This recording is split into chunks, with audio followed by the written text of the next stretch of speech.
I think it's honestly really sad because I feel like international students make up a good portion of our population here, and they make up what our university is.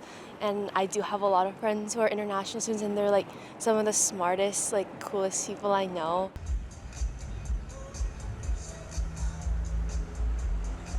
And I have a ton of friends who are international students. And I really fear that this ruling will hurt their ability to stay at the school. It'll hurt their ability to get the same opportunities as domestic students when they're suddenly forced into being othered, into being second-class students at the school, all because of this memo. Yeah, it's just a dumpster fire, frankly, from my opinion. Sorry to be frank. And yeah, I really hope he's able to reconsider. I hope he sees the economic impact it has in these universities and the impact it starts to have on American culture and on American opportunity in industries that rely heavily on foreign immigrants like tech, and starts to reconsider that maybe this might not have been the best idea. Saturday, I'm going to text you today.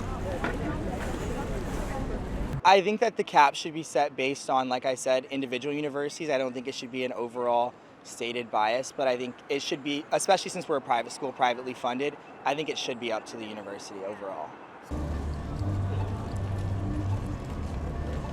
I do think treating international students in a way different than you treat domestic students in respect to their role in last year's protests and in respecting their privacy is not something that's okay, and not something this nation, this administration should be doing. Yeah, no, it's messed up. I think it's a lot of, it's like an overreach of presidential power, in my opinion. You're just kind of being a bully to schools and saying, I won't give you what you want, what you need, unless you bend your knee.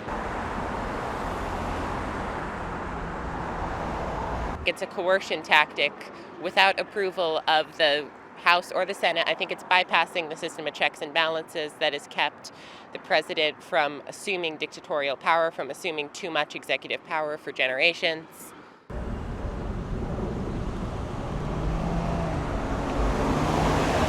Freedom of assembly, you should be able to just protest, you should be able to speak your mind and not fear that your name goes on some list in the government, because who knows what anybody will do with that kind of information.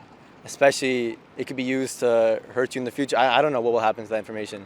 But I think, yeah, people should be not feel as if their protest gets them on some sort of, blacklist or something. I think that just discourages protests, and I think that hurts freedom of speech, freedom of assembly.